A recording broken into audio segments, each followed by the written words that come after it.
Although I really wasn't too popular in elementary school or in middle school, I finally made a few friends in high school. I guess I couldn't claim to have been popular, but at least I had a few friends to hang out with. It all started one day when I skipped school with a guy named Gary. Not having much to really do, we went around to a guitar shop and played guitar. I guess he didn't know that I played too, and after he knew that, we ended up spending a lot more time hanging out. I also met some of his friends as well. We mostly just hung out and played guitar all of the time. It wasn't exactly my favorite thing to do, but I had friends for the first time, so that was cool. One Friday at school, Gary, who lived with his grandmother, told me that she was going to be out of town for the weekend. He said he was going to have a couple of guys come over, and that I should be there. I, of course, was happy to have something to do. Gary's grandmother lived right on the edge of town. It was a 2-story house next to the train tracks. Gary lived in the attic, and that was usually where we would hang out and play guitar. At the time, I really didn't know any of Gary's friends, so I was feeling a little bit strange about being around all these people I didn't know. For the first night, we ended up staying up really late and playing guitar and hanging out. It was nice. There was one guy who was freaking me out a little bit. His name was Ken, and he was just a bit weird. He didn't really play the guitar at all.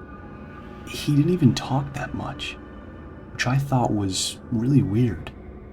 We were all up in Gary's room, so we all sprawled out a few pieces of furniture. I was laying on the bed, and at one point, the guy Ken reached over and pulled the mattress up. Without asking Gary for permission, he got out his dirty magazines and began looking through them, while the others were just playing guitar. That just struck me as weird. Even weirder, he didn't really interact well with any of us when he was looking at the magazines. However, occasionally I would catch him looking up from his magazine and staring right at me. He would be smiling and just looked unpleasant, even though it was pretty warm in the attic. We all sort of drifted off to sleep at some point. It wasn't unusual, but I had a hard time sleeping in Gary's bed. I was uneasy and woke up once. I was surprised to see Ken was still up and he was still checking out those damn mags. And he was looking at me with the most unpleasant looking grin I've ever seen. I immediately just closed my eyes, unsure if he was aware that I ever got up. The next time I woke up, he was still at it. I stumbled out of the room, mumbling something about needing a glass of water. When I was downstairs, it was much cooler than in the attic. I decided to crash on the couch. I told myself I did it because it was cooler. But I really did it because I wanted to stay as far away from Ken as possible. He just rubbed me the exact wrong way. I fell asleep pretty quickly and was woken up later. I heard someone fumbling around in the kitchen. I figured it was just one of the guys getting a glass of water. I flipped back around and tried to go back to sleep. I woke up later because I felt the couch moving. I must have turned around in my sleep because I was no longer facing the back of the couch. I looked and immediately noticed that the couch was moving. Ken was sitting on the floor with his feet braced against the couch. He was bare skinned and was holding a knife in his hand. He was looking at me. I was really freaked out now, but I don't think he noticed that I opened my eyes. With him holding onto the knife, I really didn't want to shock him or anything, so I closed my eyes and just pretended to be asleep. However, it was hard to think about anything other than what this freak was going to do. I just held my breath and waited until it was over. When it was, I felt him take his feet off the couch and stand up. I then felt the tip of the knife on my back as it traced along the side. I prepared to be stabbed, but thankfully, I wasn't. After a minute, he took the knife back to the kitchen and went back into the attic. I slipped out of the house and went home. I couldn't be in the same house as that freak, and when I told Gary about it, he went absolutely ballistic. I never saw the guy again. I normally babysitted for a family who had 2 young boys. They had the most beautiful house I've ever seen. It was great. It was also out in the country, so it was always very creepy. The parents had to occasionally go out of town, and this time, they were going to a wedding, so I would be at the house for several days. Now, I had been over at the house many times. I was used to it even though they weren't any nearby neighbors, so it was weird that on the second night, while I was watching a movie with the 2 boys, there was a knock on the door. It just hadn't ever happened since I'd begun watching them. So, confused, I got up and went over to the door, looked out the window before opening it, and saw one of the creepiest looking men I have ever seen in my entire life. Keeping the chain on the door, I opened the door and then asked if I could help him. The man asked if the parents were home. I wasn't about to let him know that they were out of town, so I told them that they had temporarily gone to the store. I asked if I could leave a message for them. He declined, asserting he wanted to deliver the message himself. He said he would come back. About an hour later, the man came back to the door. He asked me if the parents had come back yet. I told him that they hadn't. He still wouldn't give me the message, but he did request to come in and wait for them.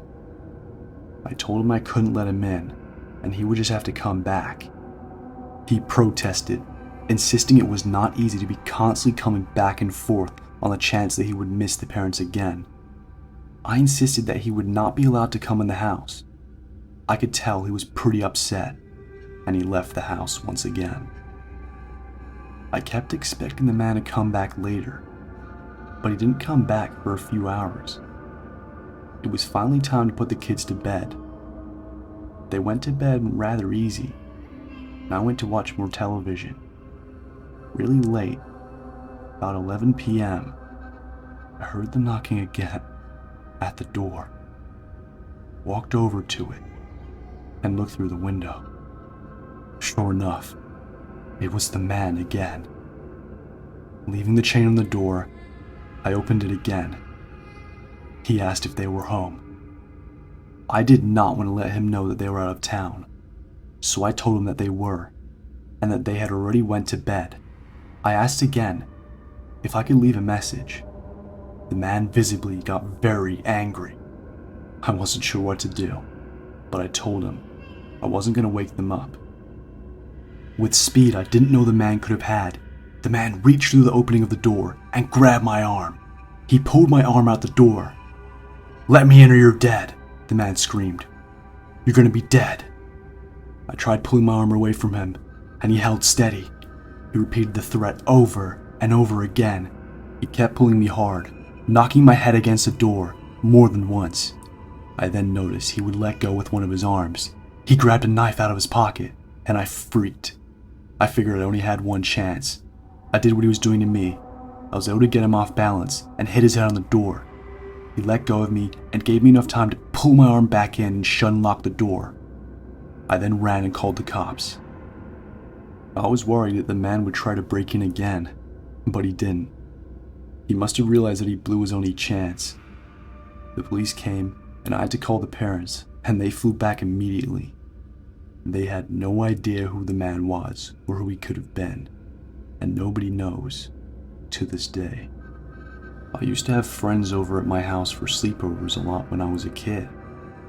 I enjoyed it, but they were always coming over to my house. I guess my parents were always happy that I had friends, but were unsure why I never went over to another friend's house for a sleepover. I guess they wondered why I was insistent on always hosting. Honestly, I cannot even tell you why. Thinking back on it, I guess I just always felt more comfortable in my own home. Even when we went to visit relatives, I always had a hard time sleeping in another bed. When I was around 12 years old, my friend Bobby's mom would not let him come over and spend the night, but she told him that it was alright if I came over and spent the night there. I was really in the mood for a sleepover, so I went ahead and did it. That night actually went really well. Bobby's mom went to bed early, and she allowed us to remain up later and watch movies. We, of course, watched a few scary movies without her permission. Bobby assured me that his mom would sleep like a rock and wouldn't be woken up by the movie. By the time that we were done, we were both really tired and really scared. "Hey, you wanna try doing the Candyman thing?" Bobby asked me. I guess I should have mentioned that the movie we watched was the Candyman. I was too scared to actually do it, but also didn't want to seem like a wuss in front of my best friend. We went into the bathroom and with the lights on, recited the name Candyman 5 times. We paused before the last one. I guess we were both trying to test the other one to see if we would go through with it. We finally get it out. Then, Bobby flipped the lights off, and of course, nothing happened. Even though nothing happened, we were both still generally frightened when we got into bed. We talked for a little while and then went right to sleep. I woke up feeling thirstier than I could have ever imagined. Getting up, I stumbled out of bed and downstairs while not turning on any lights at all. When I walked into the kitchen, I turned the light on. Immediately, I saw a man, a huge man, at the far window. Actually, he was going through the window. He was half in and half out, and he was now looking right at me. I couldn't have waited too long, but it seemed like forever. I was terrified, and much more terrified than I had ever been watching the Candyman thing earlier. I then began thinking, even though it was crazy, that was the Candyman showing up late. I was tired, so my thinking could not have been rational. But before the guy could get all the way through the window, I screamed and ran the other direction, and back upstairs to Bobby's mother's room. I pounded on the door. Bobby had woken up and came in the hallway before his mom had opened the door. Finally, the door opened. She looked at us, and then suddenly past us.